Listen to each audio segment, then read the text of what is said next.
Hello, this is Professor Henderson, and this is the last lecture of this course. And today we're going to be looking at the role of the United States and the United States government in the world and how it has changed, how we have evolved from a nation that began with a commitment to isolationism from the world to a country today that is very much rooted all around the globe in our activities, in our aid, and in our military presence. To kind of look at the scale of these changes, we need to go back and look at our first president and the farewell address that was given by George Washington after he served 2 terms in office. Washington was elected president for 2 terms. Then he chose not to run again. At the time, there was no constitutional amendment limiting a president to 2 terms. Washington stepped down. And he gave a somewhat famous address to the nation, and he addressed this directly to the American people. Among the topics, he dealt with his hope that America would hold its religious commitment, or its commitment to religion and to morality as well. And he also warned about the dangers of political parties, about how political parties would pull the country apart into warring factions. But what pertains to our topic today is his advice about the role of the United States in the world. Washington, in this address, begged Americans to become neutral in the affairs of the world. He asked that American citizens not play favorites, that they not give their allegiance to one country over another. Now, there was a lot in the context here about what was going on. France and England were at war, in the United States. We allied with France because France helped us in our revolution against Britain, but then we sided with Britain over trade issues, so Americans had taken sides, and he really did not want this. Washington said that if we begin to either grow attached or to have animosity against certain nations in the world, that it will always cloud our judgment. If a nation that we don't deem as a friend of the United States gives some minor offense to us, we'll exaggerate it, and then we'll take nations that we feel to be our friends, and we'll overlook much that these nations do. His advice was quite sound, and I often think that perhaps Washington's farewell address should be read in Washington, D.C. today.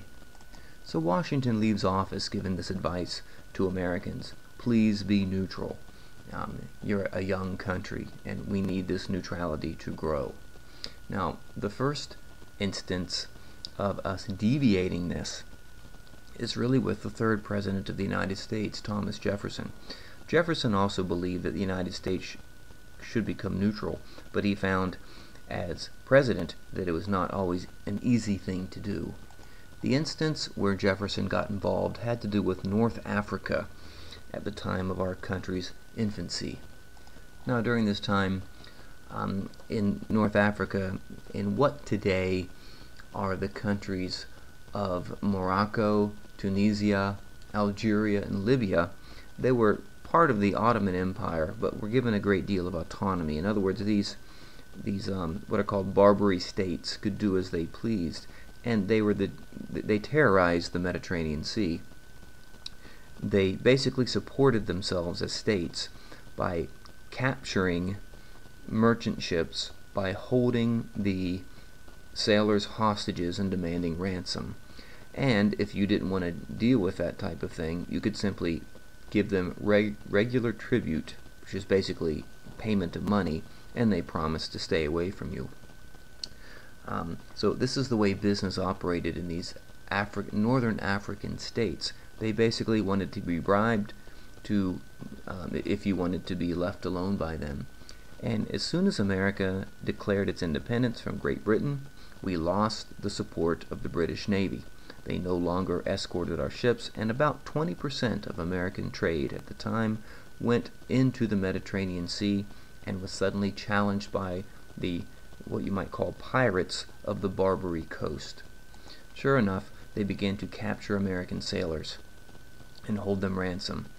The bait waged in Congress about what to do. Congress appropriated funds for some warships, and the best of them all, the USS Philadelphia, was sent into the Mediterranean Sea. Well, the USS Philadelphia was captured by these pirates, and the sailors were held hostage.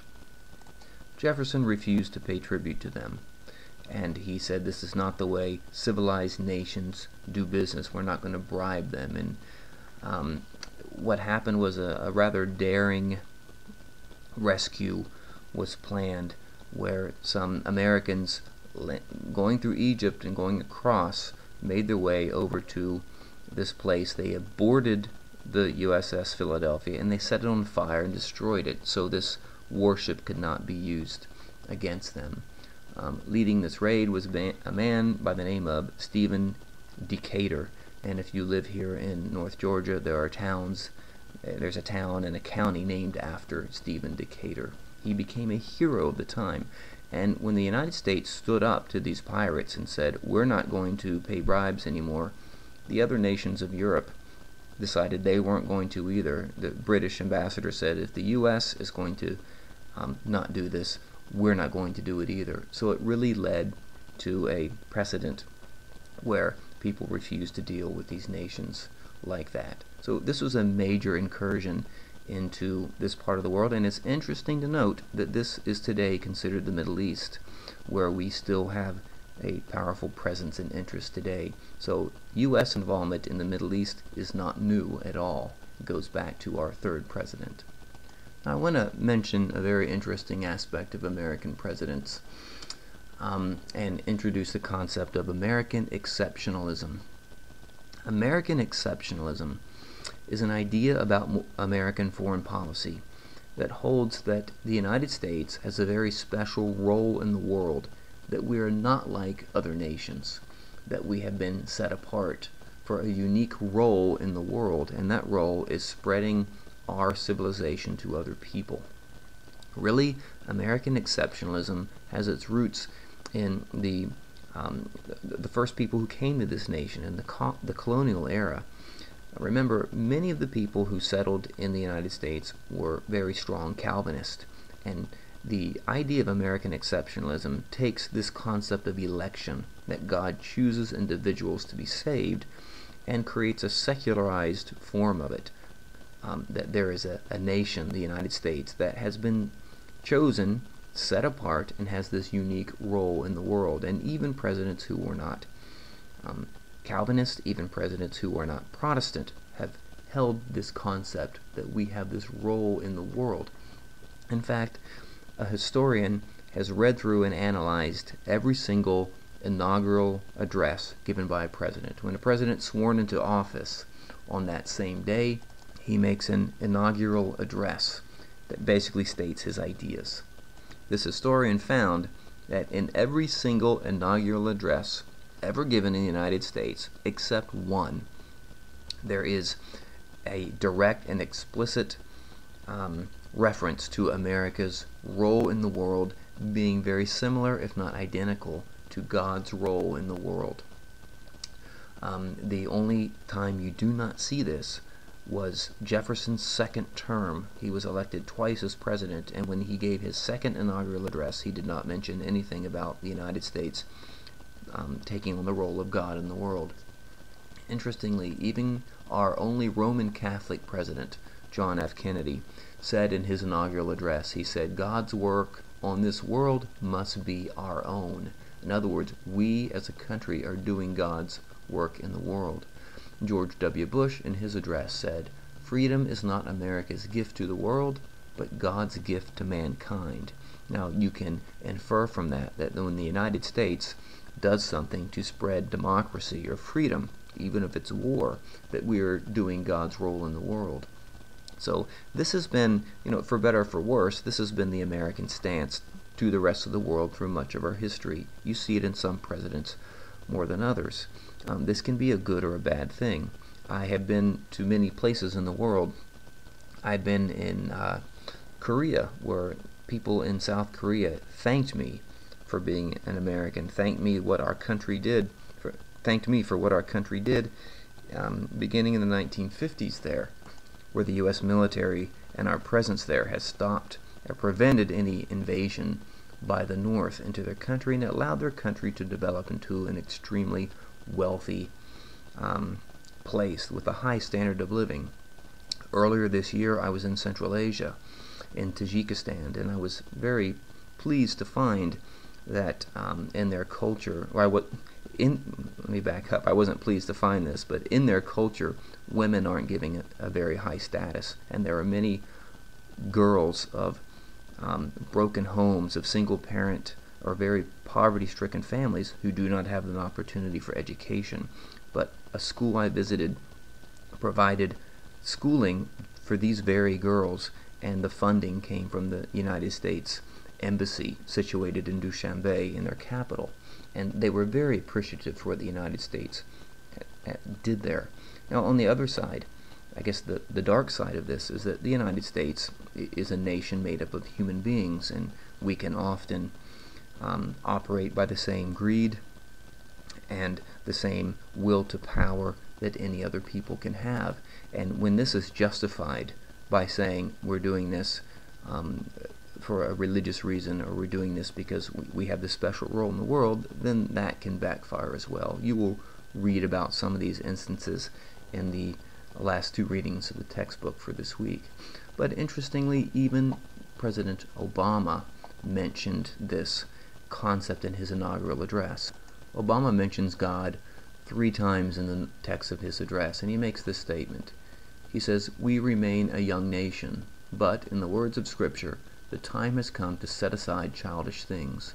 The time has come to reaffirm our enduring spirit, to choose our better history, to carry forward that precious gift, that noble idea, passed on from generation to generation, the God-given promise that all are equal, all are free, and all deserve a chance to pursue their full measure of happiness."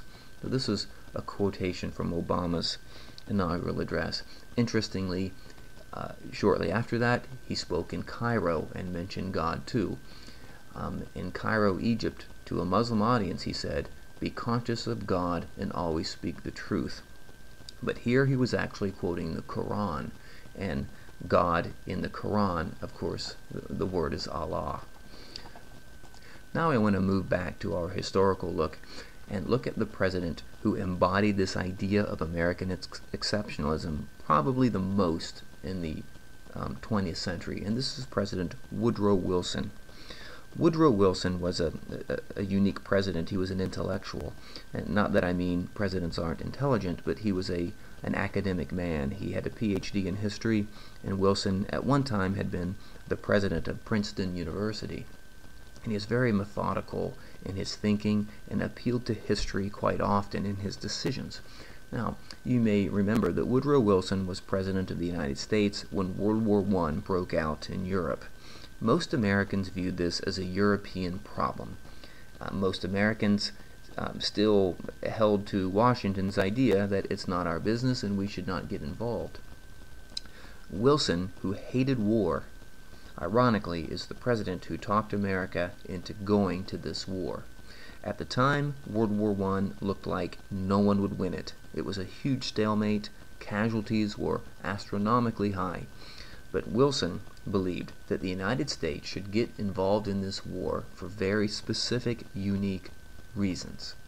Wilson believed that the war was started by greedy European countries for their imperial ambitions. In other words, they wanted to colonize more people. They were greedy about the wealth that each other had, and they were like this because they were ruled by governments that often were not responsive to their people. The governments ruled.